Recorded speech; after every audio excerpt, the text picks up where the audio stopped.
gosta de filme, de série, de coisa desse tipo, muito provavelmente tu já deve ter ouvido falar nos termos cena, plano e take. Mas talvez nunca tenha ficado muito claro o que significa exatamente cada um deles, porque é muito comum que acabe soando meio abstrato demais e as pessoas fiquem em dúvidas sobre o que realmente define se uma coisa é uma cena ou um plano, o que é um plano ou um take. Mas qual que é a diferença entre essas coisas? O que difere uma cena de um plano? E esse tal de take, o que é? Fica tranquilo que daqui a pouco eu vou trazer um exemplo prático, para deixar essa situação um pouco menos teórica. Mas antes de tudo eu preciso fazer uma analogia, porque quando se fala em conceitos é sempre bom trazer para situações em que a gente está um pouco mais familiarizado. Fica mais fácil de visualizar quando é uma coisa concreta, uma coisa que a gente conhece. Então eu vou trazer para escrita, que é uma coisa que está mais presente no nosso cotidiano, porque a gente está sempre escrevendo alguma coisa. E não precisa ser a escrita de um livro, pode ser um parágrafo, pode ser uma legenda no Instagram, um tweet, um comentário. Nesse caso a gente pode dizer que cada frase desse parágrafo é uma cena.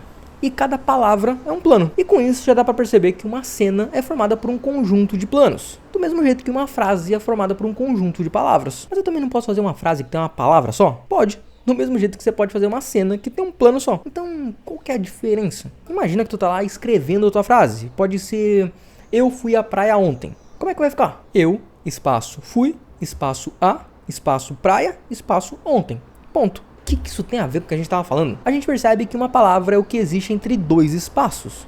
Tem uma palavra, espaço, outra palavra. Espaço, outra palavra. Claro que também tem o começo e o fim que não são exatamente espaços, mas deu pra entender. E é por isso que eu fiz essa comparação entre a palavra e o plano. Porque o plano também é uma coisa que existe entre dois espaços. E nesse caso, o que a gente está chamando de espaços são os cortes. E para trazer aqui aquele exemplo prático que eu prometi lá no começo, vamos olhar aqui o primeiro episódio de Breaking Bad e ver os planos que ele tem. A gente começa com esse primeiro plano, aí cortou um outro plano, cortou de novo em mais um plano, outro plano, um sexto plano e por fim um sétimo plano.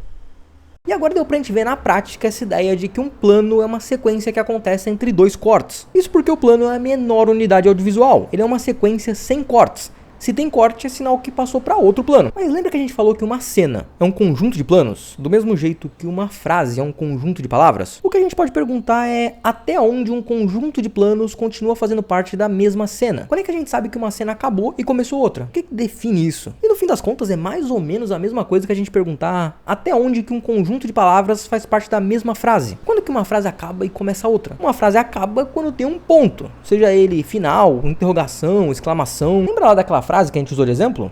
Eu fui à praia ontem, ponto. A frase acabou aqui no ponto, mas depois eu posso continuar se eu quiser. Hoje irei ao mercado. Eu fui à praia ontem é uma frase.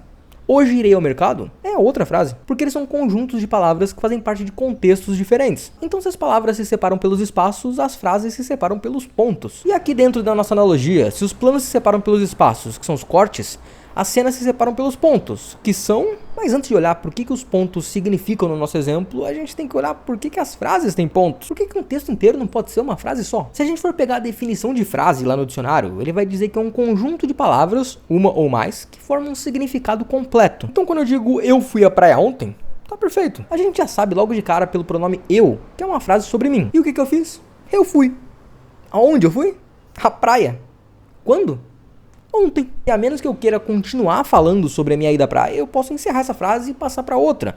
Posso falar sobre coisas que não tem nada a ver com a praia. Posso falar coisas de outro contexto, que forma outra frase porque tem outro sentido. Mas e no caso da cena? Porque quando a gente tá vendo um filme, não tem um ponto ali dizendo que uma cena acabou e outra começou. O que vai fazer esse papel do ponto, ou seja, do que vai marcar o começo e o fim de uma cena, a virada de uma cena para outra, é uma mudança no espaço ou no tempo. E aí é uma hora que tu pode estar se perguntando... Como assim uma mudança no espaço ou no tempo? Vamos aqui imaginar um filme que começa com um cara acordando na casa dele. Aí corta e mostra ele tomando um café da manhã na cozinha. É mais um plano porque teve um corte. E aí corta de novo e mostra ele escovando os dentes. Mais um plano. Agora corta e mostra ele trabalhando no escritório. Do mesmo jeito que os outros, esse também é um novo plano porque teve um corte. Só que agora também é uma nova cena.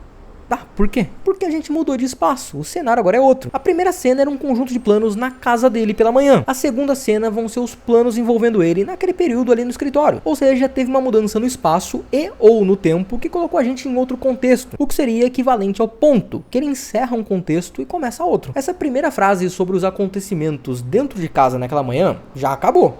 E com isso a gente pode passar para a próxima frase, ou seja, a próxima cena, que é o que vai falar sobre os acontecimentos no escritório. Então, recapitulando, a gente viu que um plano é uma sequência contínua que acontece entre dois cortes, e que esses planos se agrupam para formar cenas, que nada mais são do que um conjunto de planos que estão acontecendo no mesmo espaço-tempo. Eu falei de plano, falei de cena, só ficou faltando falar do tal do take, mas eu não esqueci não. Isso porque o take, que também é chamado de tomada em português, é uma coisa um pouco diferente. Para continuar na nossa analogia da escrita, sabe quando tu escreve uma palavra errado e aí tu tem que apagar e escrever de novo? Pois é, o take é exatamente isso, porque o take é o ato de gravar e regravar o mesmo plano. Vamos dar um exemplo aqui, a gente vai gravar um plano fechado em mim, em que eu falo, eu fui à praia ontem. E se eu tô falando que vai ser um plano, como a gente já viu, a gente sabe que depois que eu falar isso, vai ter um corte e vai passar para outro plano. Então na hora de gravar, o diretor vai falar assim, cena 1, plano 1, take 1. Isso porque é o primeiro plano da primeira cena do filme e a gente vai gravar ele pela primeira vez. Aí eu vou lá e falo, eu fui à praia ontem. Obviamente o diretor não vai ter gostado nem um pouco, vai dizer que a minha atuação ficou horrível e que a gente vai ter que gravar esse plano de novo. E aí ele vai dizer o quê?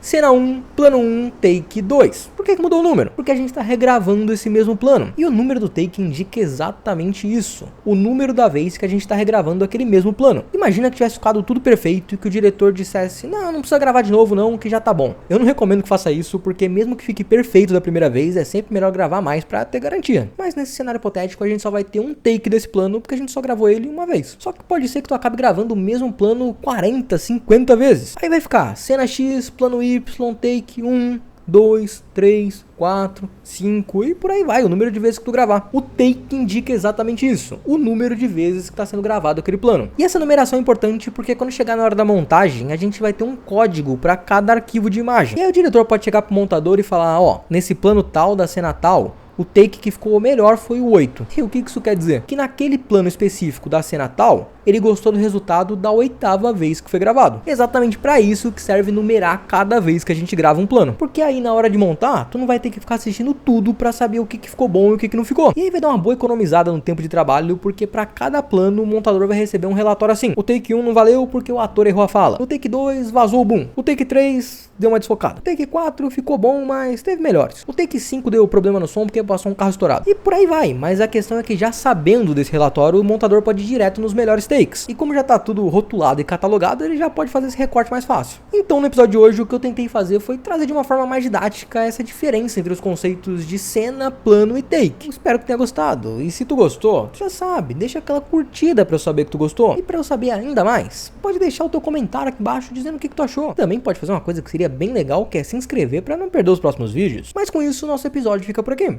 E até a próxima.